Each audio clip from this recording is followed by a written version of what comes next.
ಸಂಗೊಳ್ಳಿ ರಾಯಣ್ಣ ಕರ್ನಾಟಕದ ಕಲಿಪುರುಷ. ಸಂಗೊಳ್ಳಿ ರಾಯಣ್ಣ ಕರ್ನಾಟಕದ ಇತಿಹಾಸದಲ್ಲಿ ಎಂದು ಅಳಿಯದ ಹೆಸರು. ಬ್ರಿಟಿಷರ ವಿರುದ್ಧ ಗುಡುಗಿದ ಈ ಮಹಾನ್ ವೀರ ಕಿತ್ತೂರು ಸಂಸ್ಥಾನದ ಅಳಿವು ಉಳಿವಿನ ಹೋರಾಟದಲ್ಲಿ ತನ್ನ ಪ್ರಾಣವನ್ನೇ ಪಣಕ್ಕಿಟ್ಟವರು. ಜೀವನ ಮತ್ತು ಹಿನ್ನೆಲೆ. ಜನನ 1796ರಲ್ಲಿ ಬೆಳಗಾವಿ ಜಿಲ್ಲೆಯ ಸಂಗೊಳ್ಳಿ ಗ್ರಾಮದಲ್ಲಿ ಜನಿಸಿದರು. ಪೋಷಕರು ತಂದೆ ಭರಮಣ್ಣ ಮತ್ತು ತಾಯಿ ಕೆಂಚಮ್ಮ. ವೈಶಿಷ್ಟ್ಯ: ಬಾಲ್ಯದಿಂದಲೇ ಕತ್ತಿವರಸೆ, ಕುದುರೆ ಸವಾರಿ ಮತ್ತು ಯುದ್ಧ ಕಲೆಗಳಲ್ಲಿ ನಿಪುಣರಾಗಿದ್ದರು. ಕಿತ್ತೂರು ಹೋರಾಟ ಮತ್ತು ನಿಷ್ಠೆ.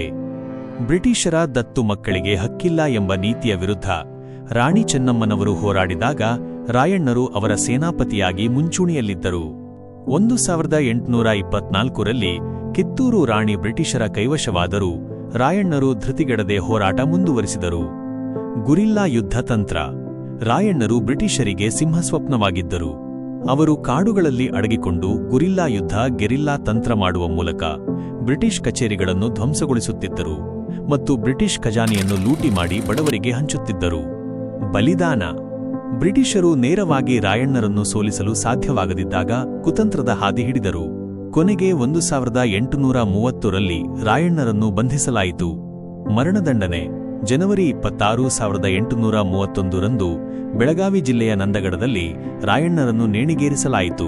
ಕೊನೆಯ ಮಾತು: ಮತ್ತೆ ನಾನು ಈ ನಾಡಿನಲ್ಲಿ ಹುಟ್ಟಿ ಬಂದು ಬ್ರಿಟಿಷರನ್ನು ಓಡಿಸುತ್ತೇನೆ ಎಂಬುದು ಅವರ ಅಂತಿಮ ವೀರನುಡಿಯಾಗಿತ್ತು. ದೇಶಕ್ಕಾಗಿ ಮಡಿದವನು ಸಾಯುವುದಿಲ್ಲ, ಜನರ ಮನದಲ್ಲಿ ಅಮರನಾಗಿ ಉಳಿಯುತ್ತಾನೆ.